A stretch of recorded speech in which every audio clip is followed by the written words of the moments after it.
தியானிப்பதுனா என்ன? நீ கண்ணை மூடிட்டு வேத வசனத்தை தியானிக்க சொல்றது எதுக்குன்னா தேவனோட ஒருநிலைப்படும். விசுவாசிக்கலாமே சொல்லுவோமே, உன் ஆவி ஆத்மா சரீரம் அது மூன்றும் தேவனுக்கு அது எப்படி இருக்கும்? அடிபணிந்து இருக்கும். விசுவாசிக்கலாமே சொல்லுவோமே. தனி பிரேயர் தானே பண்றீங்க, இதுல எங்க தியானிக்கிறீங்க? ஃபர்ஸ்ட் இது பண்ணும் போதே தூக்கம் வருது. ஃபர்ஸ்ட் தியானம் எல்லாம் பண்ண சும்மா கண்ணை பண்ணா நான் எங்கேயோ போயிடுவேன். ஃபர்ஸ்ட் நீ கண்ணை மூடி ஜெபம் பண்ணுன்னு பாரு. உன் பிசாசானவன் உன் சிந்தனையை என்ன பண்ணுவான்? ஒன்று பயத்தை உண்டு பண்ணுவான், இல்லை பாவத்துக்கு நேரம் கொண்டு போவான், இல்லை குழப்பத்தை உண்டு பண்ணுவான். அங்கே வண்டியை விட்டு வந்தேன், சாப்பாடு இப்போ இவர் லேட்டாக முடிச்சாருன்னா வீட்டுக்கு என்ன பண்ணுறது, சாப்பாட்டுக்கு என்ன பண்ணுறது, இல்லை பாவமான காரியம், பாவமான சீனு, ஏதாவது விபச்சாரம், வேசி தரிக்கிது, அப்படியே சிந்தனையில் போகும். ஏதோ ஒரு நினைவு வரும். அந்த டைம் தான் கத்த சொல்றா, எனக்குள்ள தியானிக்கும்படியாக நீ கண்ணை மூடி அந்த வேத வசனத்தை, இந்த வசனம் என்ன சொல்லுது, இந்த வசனத்துக்கு எனக்கு என்ன லிங்க், நீ இந்த லிங்க் பண்ணி சில பேர் என்ன பண்ணுவாங்க தெரியுங்களா? நீ கண்ணை மூடி இயேசுவின் சிலுவை பாட உச்சியிலேருந்து கடைசி வரை என்ன பண்ணு, அப்படியே பார்த்துக்கிட்டே வா.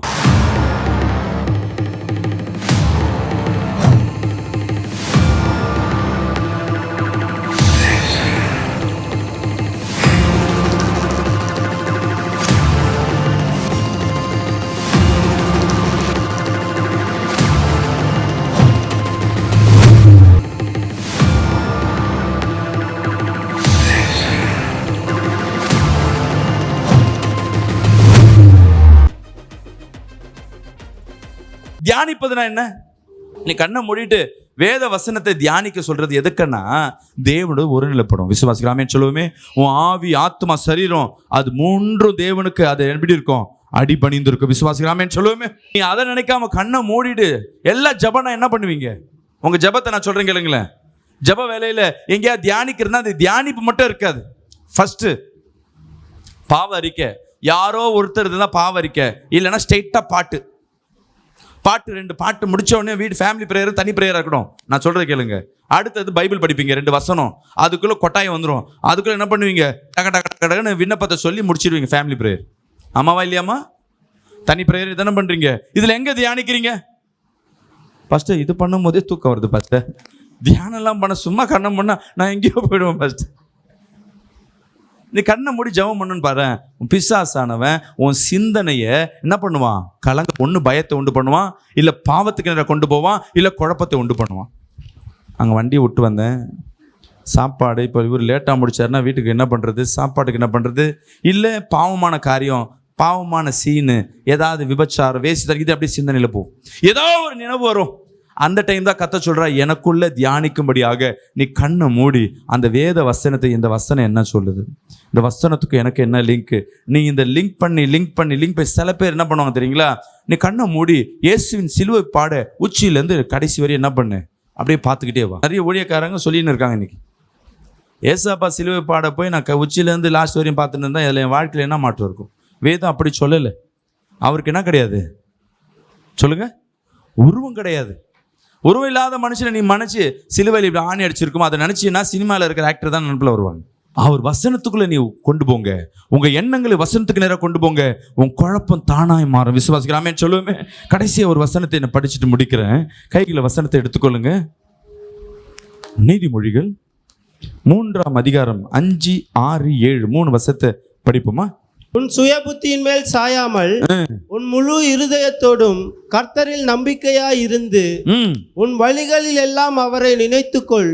கர்த்தர் சொல்றாரு, உன் சுய புத்தியின் மேல் சாயாம, உன்னுடைய எண்ணத்துல சாயாம, உன்னுடைய திட்டத்துல இன்னைக்கு கடன் வாங்கினதுக்கு எல்லாம் நான் செஞ்சிடுவேன், நான் அடைச்சிடுவேன், என்னால முடியும்னு நினைச்சு சுய புத்தியில வந்ததுனாலதான் இந்த கடன், இந்த வியாதி, இந்த பிரச்சனை, இந்த குழப்பம். அல்லேலூயா. அடுத்தது, அப்பொழுது அவர் உன் பாதைகளை செவ்வைப்படுத்துவார். கர்த்தர் சொல்லுகிறார், நீ ஏன் சமூகத்துக்கு வா, ஏன் கிட்ட பொறுப்பா கொடு, உன் பாதையை நான் கிளீன் பண்றேன். நம்ம என்ன பண்றோம்னா உங்க பாதையை நீங்க வகுக்கும்படியா நீ முயற்சி பண்றீங்க. அங்கதான் சிந்தனை தோற்று போடுது.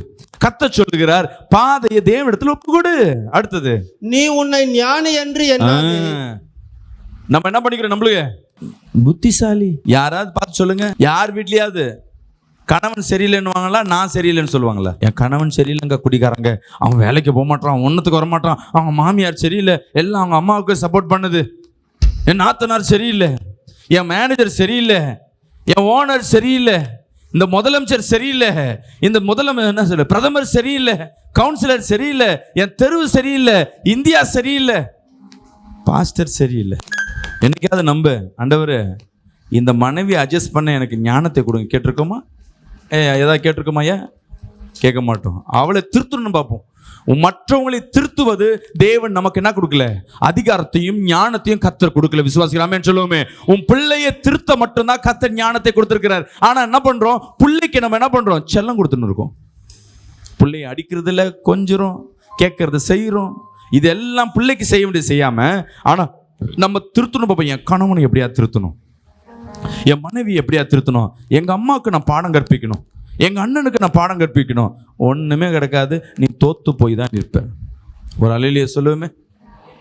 அல்லேலூயா. நல்லா சத்தமா சொல்லுங்களேன், நல்லா சத்தமா சொல்லுங்களேன்.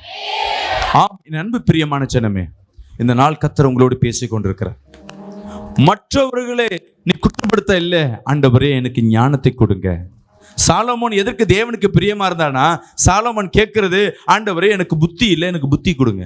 என்னைக்காவது நம்ம விண்ணப்பத்துல, எங்கேயாவது விண்ணப்பத்துல நான் சரியில்லைன்னு எனக்கு ஞானம் கொடுங்க, எனக்கு புத்தி கொடுங்க, எனக்கு அறிவு கொடுங்க நம்ம கேட்டிருக்கோமா?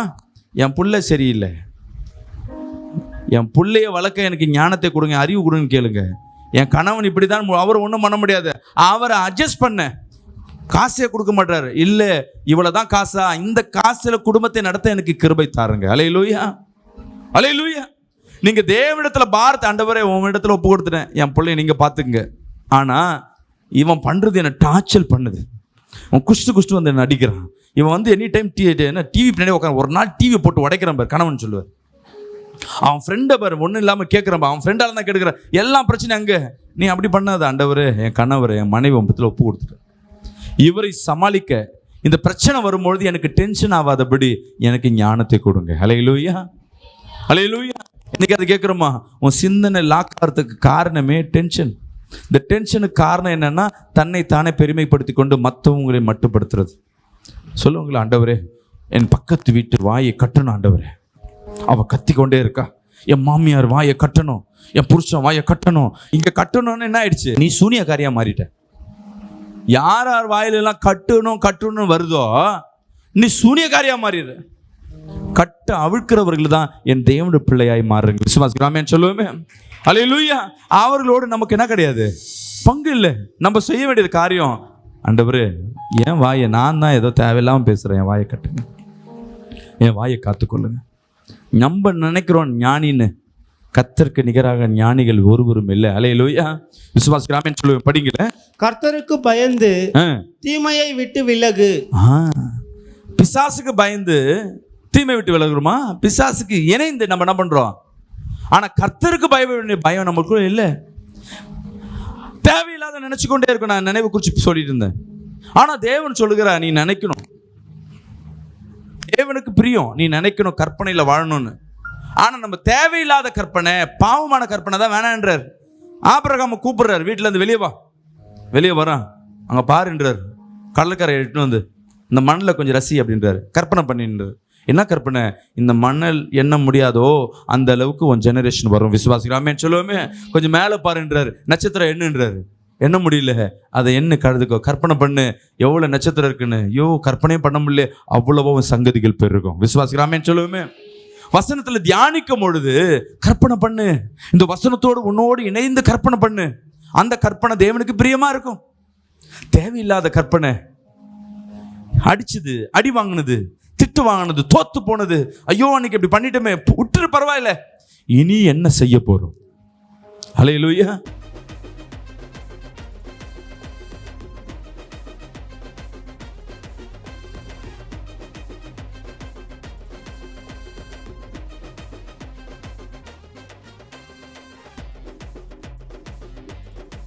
அக்கினி அபிஷேக கூட்டம் ஒவ்வொரு வாரமும் ஞாயிற்றுக்கிழமை மதியம் 12:30 முதல் 2 மணி வரை விசேஷமான அற்புத கூட்டங்கள் நடைபெறுகிறது. இக்கூட்டத்தில் விசேஷ அபிஷேகம், தீர்க்க தரிசனம், பிசாஸ் கட்டுகள் உடை, தேவனின் ஆளுகை, அற்புதங்களும் அடையாளங்களும், வியாதிப்பட்டோர், மாந்திரிக தந்திரங்கள் மூலமாய் அவதிப்பட்டவர்கள் நேரில் வந்து விடுதலை பெற்றுக்கொள்ளுமாறு அன்புடன் அழைக்கிறோம். வாருங்கள், விடுதலை பெற்று. போன வாரத்தில் நான் டிவி பார்க்கும்போது ஐயா ஜோம் பண்ண லைவாக போயிட்டு இருந்தது. அப்போ பார்க்கும்பொழுது அந்த மாதிரி எங்களுக்கு குடும்பத்தில் பெரிய பிரச்சனை இருக்குது, மகனுக்காக திருமணத்துக்காக ஜோம் பண்ணணும், எங்கள் குடும்பத்துக்காக ஜோம் பண்ணணும்னா அப்படின்னா ஞாயிற்றுக்கிழமை வாங்கம்மா அப்படின்னு சொல்லிட்டு உங்கள் குடும்பத்தில் நிறைய பிரச்சனை இருக்குமா கட்டுங்கனாக்க நீங்கள் வந்து பாருங்கள், கட்டாயம் ஆண்டவர் உங்களுக்கு சுகத்தை கொடுப்பாரு, தேவைகளை சந்திப்பார், உங்கள் மகனுடைய திருமண காரியம் நடக்கும்னு சொல்லிட்டு அம்மா பாஸ்டம்மா சொன்னாங்க. அதே போல் நாங்கள் இன்றைக்கி வந்தோம். எனக்கு இருக்கிற பிரச்சனை நடுமுள் தண்டு, காலில் இருக்கிற பிரச்சனை, தலையில் இருக்கிற பிரச்சனை, 3 பிரச்சனை இருக்குது. இந்த நாளில் பாஸ்டம்மா நான் பார்த்தது கிடையாது, பாஸ்டம் பார்த்துருக்க டிவியில் தான் நான் ஒரு தடவை பார்த்துருக்கேன். ஐயோ இந்த மீட்டிங் போனால் இந்த இடத்துக்கு போனால் நம்மளுக்கு விடுதலை ஆகும். நிறைய தடவை நான் டிவியில் தான் பார்த்துருக்கேன். இன்றைக்கி தான் நான் இவங்க 2 பேரும் இன்னைக்கு நான் நிறைய யோசிச்சிருப்பேன். ஐயோ இந்த இடத்துக்கு போனால் நம்மளுக்கு விடுதலை ஆகும், நம்ம பிள்ளைங்களுக்கு விடுதலை, நம்ம குடும்பத்துக்கு விடுதலை, கணவனுக்கு விடுதலை, நான் நிறைய தடவை யோசிச்சிருக்கிறேன் சொல்லி நேராக இங்கே வரவும் இந்த நாளில் எனக்கு, என் குடும்பத்துக்கு, என் பிள்ளைகளுக்கு விசுவாசத்தோடு நான் சொல்கிறேன், என் சரீரத்தில் எல்லா பாடுகளும் இந்த நாளில் எனக்கு விடுதலை கொடுத்த என் தேவாதி தேவனுக்கு கொடா போடு. முட்டி வலி 4 வருஷமா, 20 வருஷமா தலைவலி. எத்தனை வருஷம்? 20 வருஷம். 2 20 20 இயர்ஸ். 20 வருஷம். தெலுங்கா நீங்கள்? நைட் இங்கே வரும்போது தான் இங்கே வருமா நினச்சாலே தலைவலி. எங்கேருந்து வரீங்க? மாதவரம். ஓகே. ஜெபம் பண்ண பேருக்கு தலைவலி போயிடுச்சு. ஆமென். 20 வருஷமா இருந்த தலைவலியை என் தேவனால் செய்யக்கூடும் என்றால்